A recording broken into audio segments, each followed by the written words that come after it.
Chapter 11. What to do about choice. The news I've reported is not good. Here we are, living at the pinnacle of human possibility, awash in material abundance. As a society, we have achieved what our ancestors could, at most, only dream about. But it has come at a great price. We get what we say we want, only to discover that what we want doesn't satisfy us to the degree that we expect. We are surrounded by modern time saving devices, but we never seem to have enough time. We are free to be the authors of our own lives, but we don't know exactly what kind of lives we want to write. The success of modernity turns out to be bittersweet, and everywhere we look, it appears that a significant contributing factor is the overabundance of choice. Having too many choices produces psychological distress, especially when combined with regret, concern about status, adaptation, social comparison, and perhaps most important, the desire to have the best of everything to maximize. I believe there are steps we can take to mitigate, even eliminate, many of the sources of distress, but they aren't easy. They require practice, discipline, and perhaps a new way of thinking. On the other hand, each of these steps will bring its own rewards. Step 1. Choose when to choose. As we have seen, having the opportunity to choose is essential for well being, but choice has negative features, and the negative features escalate as the number of choices increases. The benefits of having options are apparent with each particular decision we face, but the costs are subtle and cumulative. In other words, it isn't this or that particular choice that creates the problem, it's all the choices taken together. It isn't easy to pass up opportunity to choose. The key thing to appreciate though is that what is most important to us most of the time is not the objective results of decisions, but the subjective results. If the ability to choose enables you to get a better car, house, job, vacation, or coffee maker, but the process of choice makes you feel worse about what you've chosen, you really haven't gained anything from the opportunity to choose. And much of the time, better objective results and worse subjective results are exactly what our overabundance of options provides. To manage the problem of excessive choice, we must decide which choices in our lives really matter and focus our time and energy there, letting many other opportunities pass us by. But by restricting our options, we will be able to choose less and feel better. Try the following. Review some recent decisions that you've made, both small and large. A clothing purchase, a new kitchen appliance, a vacation destination, a retirement pension allocation, a medical procedure, a job or relationship change. Itemize the steps, time, research, and anxiety that went into making those decisions. Remind yourself how it felt to do that work. Ask yourself how much your final decision benefited from that work.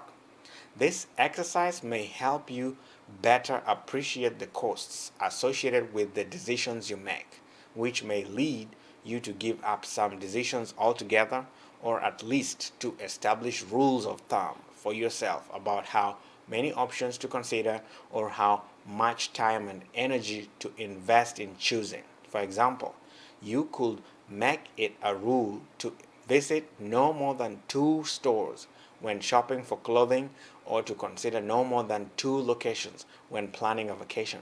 Restricting yourself in this way may seem both difficult and arbitrary, but actually, this is the kind of discipline we exercise in other aspects of life. You may have a rule of thumb never to have more than 2 glasses of wine at a sitting. The alcohol tastes good and it makes you feel good, and the opportunity for another drink is right at your elbow, yet you stop. And for most people, it isn't that hard to stop. Why? One reason is that you get insistent instructions from society about the dangers of too much alcohol. A second reason is that you may have had that experience of drinking too much and discover that it isn't pretty. There is no guarantee that the third glass of wine will be the one that sends you over the edge, but why risk it? Unfortunately, there are no insistent instructions from society about shopping too much, nor perhaps has it been obvious to you that choice overload gives you a hangover until now. But if you've been convinced by the arguments and the evidence in this book, you now know that choice has a downside, an awareness that should make it easier for you to adopt and live with. A two options is my limit rule. It's worth a try. Second, be a chooser, not a picker.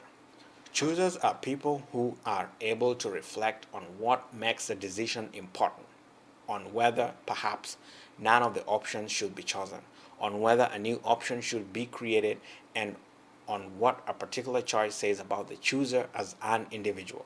It is choosers who create new opportunities for themselves and everyone else. But when faced with overwhelming choice, we are forced to become pickers, which is to say, relatively passive selectors from whatever is available. Being a chooser is better, but to have the time to choose more and pick less, we must be willing to rely on habits, customs, norms, and rules to make some decisions automatic. Choosers have the time to modify their goals, pickers do not. Choosers have the time to avoid following the heart, pickers do not. Good decisions take time and attention, and the only way we can find the needed time and attention is by choosing our spots. As you go through the exercise of reviewing recent choices you've made, not only will you become more aware of associated costs, you'll discover that there are some things you really care about and others you don't. This will allow you to shorten or eliminate deliberations about decisions that are unimportant to you. Use some of the time you freed up to ask yourself what you really want in the areas of your life where decisions matter. And if you discover that none of the options the world presents in those areas meet your needs, start thinking about creating better options that do. 3. Satisfies more and maximize less. It is maximizers who suffer most in a culture that provides too many choices. It is maximizers who have expectations that can't be met. It is maximizers who worry most about regret, about missed opportunities, and about social comparisons, and it is maximizers who are most disappointed when the results of decisions are not as good as they expected. Learning to accept good enough will simplify decision making and increase satisfaction. Though satisficers may often do less when that well than maximizers according to certain objective standards, nonetheless, by settling for good enough, even when the best could be just around the corner, satisficers will usually feel better about the decisions they make. Admittedly, there are often times when it is difficult to embrace good enough. Seeing that you could have done better may be irritating. In addition, there is a world of marketers out there trying to convince you that good enough isn't good enough when new and improved is available. Nonetheless, everybody satisfies us in at least some areas of life because even for the most fastidious, it's impossible to be a maximizer about everything. The trick is to learn to embrace and appreciate satisficing, to cultivate it in more and more aspects of life rather than merely being resigned to it. Becoming a conscious, intentional satisficer makes comparison with how other people are doing less important. It makes regret less likely. In the complex, choice saturated world we live in, it makes peace of mind possible. To become a satisficer, however, requires that you think carefully about your goals and aspirations and that you develop well defined standards for what is good enough. Whenever you face a decision, knowing what's good enough requires knowing yourself and what you care about. So, think about occasions in life when you settle comfortably for good enough. Scrutinize how you choose in those areas, then apply that strategy more broadly. I remember quite vividly going through this process myself several years ago when competitive long distance phone services first became available. Because I make a fairly large number of long distance phone calls and because I was being deluged with unsolicited advertisements from various companies, I found it hard to resist the temptation to try to find the absolute best company and plan for my calling habits. Making the various needed comparison was difficult, time consuming, and confusing because different companies organize their services and charges in different ways. Furthermore, as I worked on the problem, new companies and new plans kept on coming. I knew I didn't want to spend all this time solving my telephone problem, but it was like an itch that I couldn't resist scratching. Then one day, I went out to replace a toaster. On one store, two brands, two models done. As I walked home, it occurred to me that I could, if I wanted to, pick my long distance service in the same way. A breath, a sigh of relief. I did it, and I haven't thought about it since. 4. Think about the opportunity costs of opportunity costs. When making a decision, it's usually a good idea to think about the alternatives we will pass up when choosing our most preferred option. Ignoring these opportunity costs can lead us to overestimate how good the best option is. On the other hand, the more we think about opportunity costs, the less satisfaction we'll derive from whatever we choose. So we should make an effort to limit how much we think about the attractive features of options we reject. Given that thinking about the attractiveness of unchosen options will always detract from the satisfaction derived from the chosen one, it is tempting to suggest that we forget about opportunity costs altogether, but often it is difficult or impossible to judge how good an option is except in relation to other options. What defines a good investment, for example, is to a large degree its rate of return in comparison with other investments. There is no obvious absolute standard that we can appeal to, so some amount of reflection on opportunity costs is probably essential, but not too much. Second order decisions can help here. When we decide to opt out of deciding in some area of life, we don't have to think about opportunity costs. And being a satisficer can help too, because satisficers have their own standards for what is good enough. They are less dependent than maximizers on comparison among alternatives. A good investment for a satisficer may be one that returns more than inflation. Period.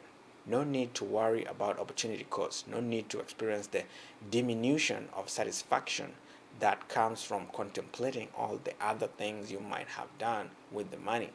Will the satisficer earn less from investment than the maximizer? Perhaps. Will she be less satisfied with the results? Probably not. Will she have more time available to devote to other decisions that matter to her? Absolutely. There are some strategies you can use to help you avoid the disappointment that comes from thinking about opportunity costs. Unless you are truly dissatisfied, stick with what you always buy. Don't be tempted by new and improved. Don't scratch unless there is an itch. And don't worry that if you do this, you'll miss out on all the new things the world has to offer. You'll encounter plenty of new things anyway. Your friends and coworkers will tell you about products they've bought or vacations they've taken. So you'll stumble onto improvements on your habitual choices without going looking for them. If you sit back and let new and improved find you, you'll spend a lot less time choosing and experiencing a lot less frustration over the fact that you can't find an alternative that combines all the things you like into one neat package. 5. Make your decisions non-reversible. Almost everybody would rather buy in a store that permits returns than in one that does not. What we don't realize is that the very option of being allowed to change our minds seems to increase the chances that we will change our minds. When we can change our minds about decisions, we are less satisfied with them. When a decision is final, we engage in a variety of psychological processes that enhance our feelings about the choice we made relative to the alternatives. If a decision is reversible, we don't engage these processes to the same degree. I think the power of non-reversible decisions comes through most clearly when we think about our most important choices. A friend once told me how his minister had shocked the congregation with a sermon on marriage in which he said flatly that, yes, the grass is always greener. What he meant was that inevitably you will encounter people who are younger, better looking, funnier, smarter, or similarly more understanding and empathetic than your wife or husband. But finding a life partner is not a matter of comparison shopping and trading up. The only way to find happiness and stability in the presence of seemingly attractive and tempting options is to say, I'm simply not going there. I've made my decision about a life partner, so this person's empathy or that person's looks really have nothing to do with me. I am not in the market. End of story. Agonizing over whether your love is the real thing or your sexual relationship above or below par and wondering whether you could have done better is a prescription for misery.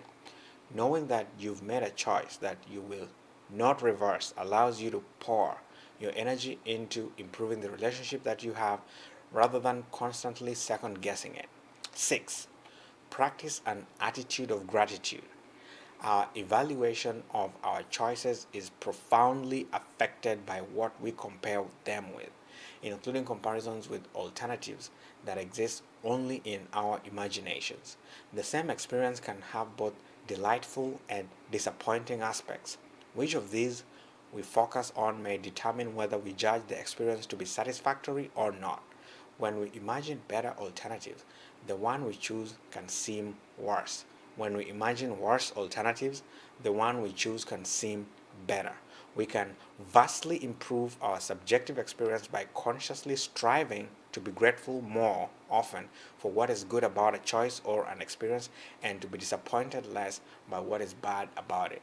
The research literature suggests that gratitude does not come naturally to most of us most of the time. Usually, thinking about possible alternatives is triggered by dissatisfaction with what was chosen.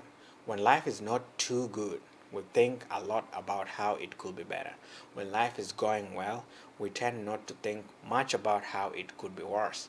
But with practice, we can learn to reflect on how much better things are than they might be, which will in turn make the good things in life feel even better.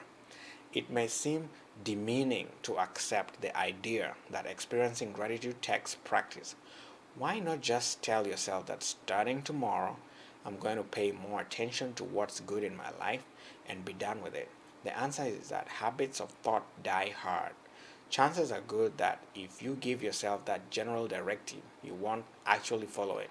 Instead, you might consider adopting a simple routine. Keep a notepad at your bedside. Every morning when you wake up, or every night when you go to bed, use the notepad to list 5 things that happened the day before that you're grateful for. These objectives of gratitude occasionally will be big: a job promotion, a great first date, but most of the time they will be small. Sunlight streaming in through the bedroom window, a kind word from a friend, a piece of swordfish cooked just the way you like it, an informative article in a magazine. You will probably feel a little silly and even self conscious when you start doing this, but if you keep it up, you will find that it gets easier and easier, more and more natural. You also may find yourself discovering many things to be grateful for on even the most ordinary of days. Finally, you may find yourself feeling better and better about your life as it is and less driven to find the new and improved products and activities that will enhance it. 7. Regret less. The sting of regret, either actual or potential, colors many decisions and sometimes influences us to avoid making decisions at all.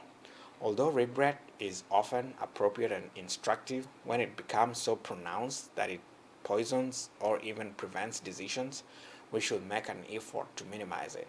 We can mitigate regret by adopting the standards of a satisfier rather than a maximizer, reducing the number of options we consider before making a decision, practicing gratitude for what is good in a decision rather than focusing on our disappointments with what is bad.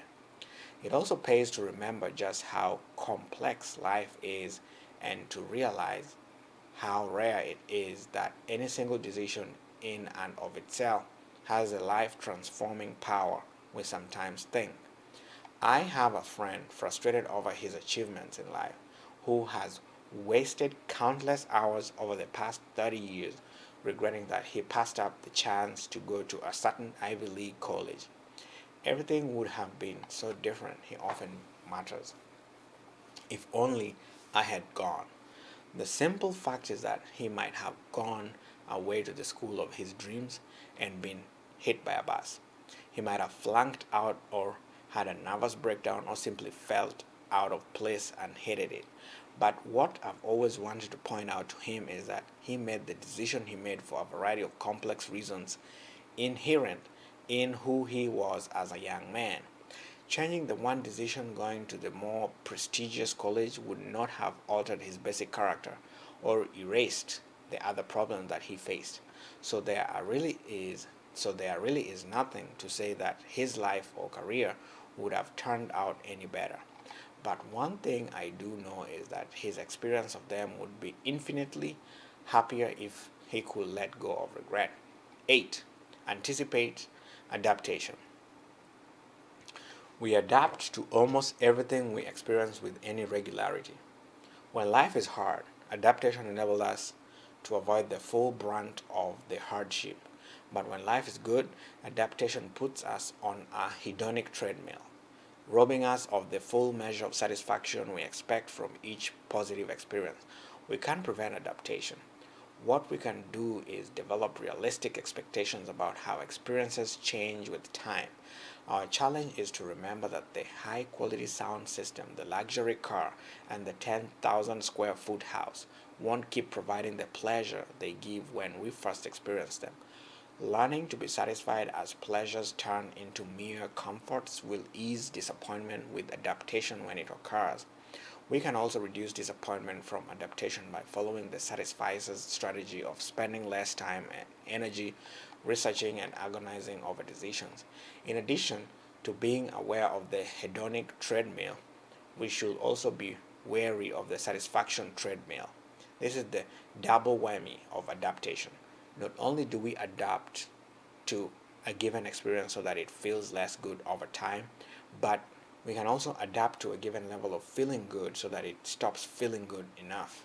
Here, the habit of gratitude can be helpful too.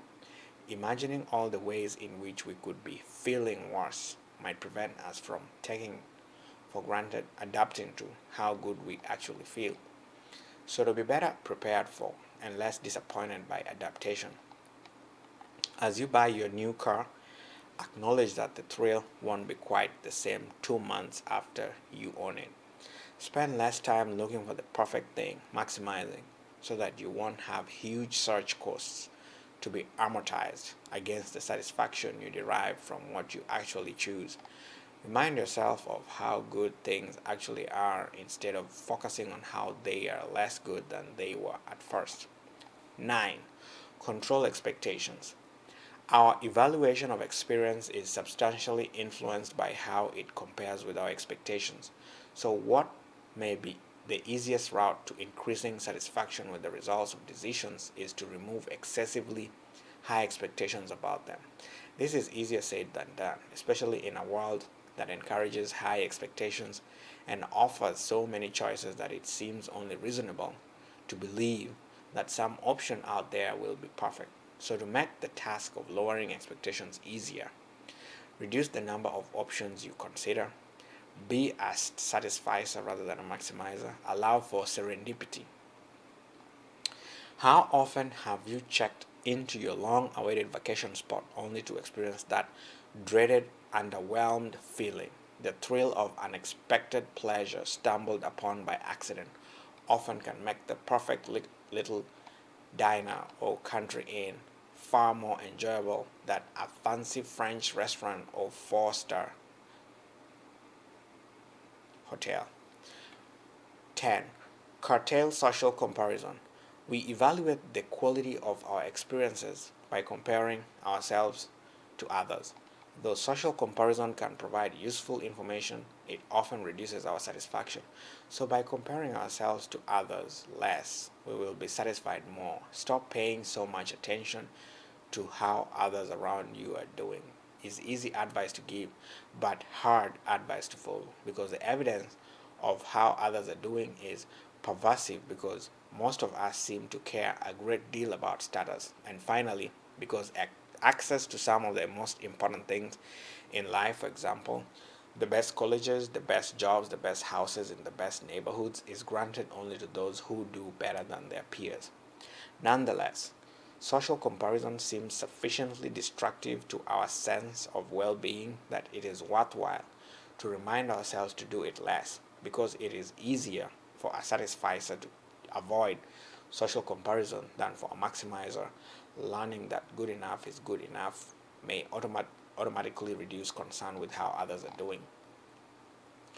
Following the other suggestion I've made may sometimes mean that when judged by an absolute standard, the results of decisions will be less good than they might otherwise have been.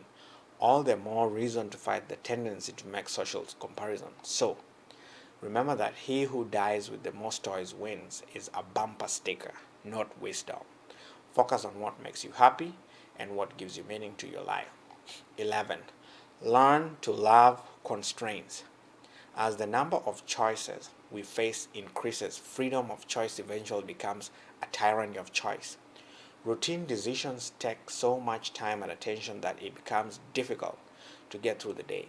In circumstances like this, we should learn to view limits on the possibilities we face as liberating, not constraining.